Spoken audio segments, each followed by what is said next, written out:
Miniature dachshunds are a smaller version of the standard dachshund. Some of their nicknames include wiener dogs, hot dogs, or sausage dogs.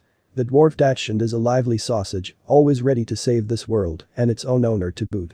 Do not be fooled by the toy dimensions of the corpulent short-legged and do not try to see a sofa sloth in it. A real mini dachshund is an incredibly curious pet and a gambling burrowing inspector who is in a permanent search for suitable prey. At home, the dog is forced to reduce the degree of activity, so it takes out its hunting predilections on other small pets or toys. Highlights.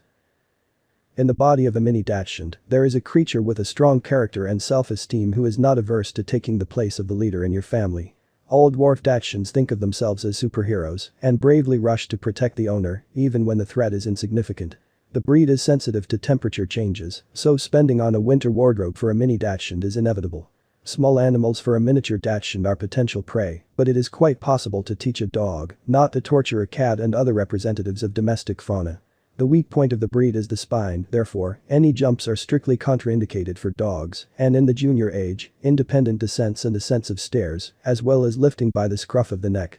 Miniature dachshund puppies are extremely playful, so hide expensive shoes, wires and household chemicals away, and get used to the fact that furniture and wallpaper will be tested by the teeth. The hunting instincts of the breed make its representatives perform feats even on walks. Not a single dachshund will pass by a wormhole or mouse hole without examining it. The history of the origin of the species. Dwarf dachshunds, of course, descended from their older relatives, who were bred in Germany to hunt burrowing animals. Hunters needed a smaller version of the dog so that it could crawl into the smallest passages and quickly dodge wild animals. In the 60s of the 19th century, under the leadership of sinologist Engelmann, breeding work began to develop a new breed branch. The classic dachshund was crossed with a miniature pinscher, but the result was not encouraging. The dogs were the right size, but they lost their hunting abilities. It was decided to find another way. The smallest puppies were selected from Dachsh's litters, they were crossed among themselves to come to a single miniature size. Despite the fact that fewer heads were born from small dogs, enthusiasts were able to achieve a perfect appearance by the end of the 19th century. In 1880, the first breed standard was published, where the dwarf dachshund was entered. Dwarf dachshund breed standard. Petite, rabbit and standard dachshunds have one standard of appearance for three. This is explained by the fact that the breeds differ only in size and habits.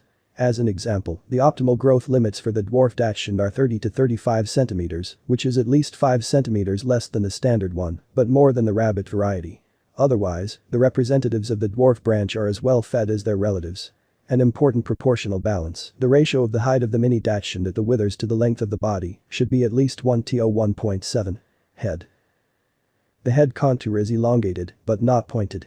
The eyebrows are clearly visible, the skull is flattened, the foot is light, inconspicuous. Ears.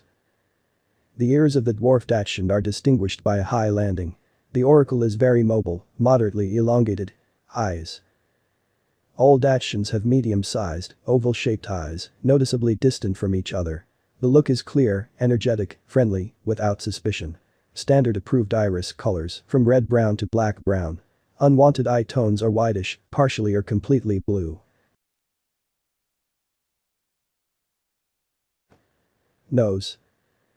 The upper part of the nose is very narrow and elongated.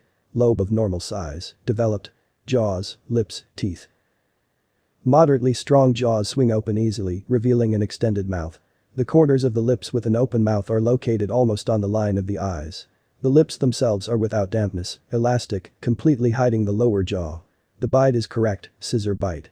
The jawbone is uniform, of good density. All teeth are encouraged. Neck. The moderately long neck of the miniature dachshund is set loosely, relatively high, and also has a slightly convex nape. The muscles of the neck are strong and developed, the skin is tight, well taut. Housing. The dwarf dachshund is a long-bodied dog with a harmonious top line that gradually descends from the neck to the croup. The back of the dog is straight or slightly sloping with an elongated loin. A slight slope is characteristic of the wide long croup of the animal. The sternum region is impressive, protruding forward and forming small depressions on the sides. The shape of the chest is oval, seen from the front. The lower abdomen is well tucked up. Extremities. The forelegs should be well muscled and straight and have correct articulation angles. The bones of the legs are strong, the contours are dry. The shoulder blades are characterized by a close fit to the chest. The shoulder blades themselves are elongated and inclined. The shoulders are mobile, the same length as the shoulder blades, and well adjacent to the ribs. The forearms of a thoroughbred individual are short and straightened as much as possible, the pasterns are without slope and plumb. The hind legs are clearly marked with articulation angles. The thigh is of normal length and has fairly strong muscles. The knee joints are large, well angulated, the hock joints are dry and very sinewy. The legs of the Dachshund are short, forming a right angle to the thigh, metatarsus of sufficient length. Paws of the breed are round, with voluminous pads and collected toes. The fifth fingers do not carry a functional load, but are not removed. The dwarf Dachshund moves in smooth movements with a wide reach of the front legs, using the hind limbs for a powerful push. Tail. The tail of the dwarf Dachshund continues the line of its back and has a rather low stance. A saber bend towards the end of the tail is also allowed. Features of the coat and colors. All mini-Dachshunds are classified into smooth, hard, and long-haired. Dwarf Dachshunds with smooth hair are dogs covered with a very short, shiny on without bold patches and bald patches. Representatives of this variety are typically monochromatic, red, reddish-red, fawn, solid or slightly diluted with black hair, two-colored, black or brown and tan, as well as marble and brindle colors. It is undesirable, but the presence of single white marks on the body is acceptable. The lobe and claws correspond to the tone of the coat, that is, in brown Dachshunds they are painted brownish, in black and monochrome ones, in black. Wire-haired dwarf Dachshunds have a wire-like structure that adheres well to the body. A beard, mustache and bushy eyebrows grow on the dogs' faces. The ears are covered with smoother and shorter hair than the body. As well as smooth-haired relatives, wire-haired dwarfs have a solid, two-color and spotted color. Colors from light boar to dark, as well as red are welcome. Long-haired dwarf Dachshunds are individuals with straight double hair, elongated on the neck and lower part of the body, as well as with feathers on the ears and back of the legs. Representatives of this variety are born with the same colors as smooth-haired Dachshunds. Disqualifying faults. Strict requirements are imposed on the exterior of dwarf Dachshunds. In particular, an altered coat structure is considered a serious defect affecting the show score. Simply put, smooth-haired individuals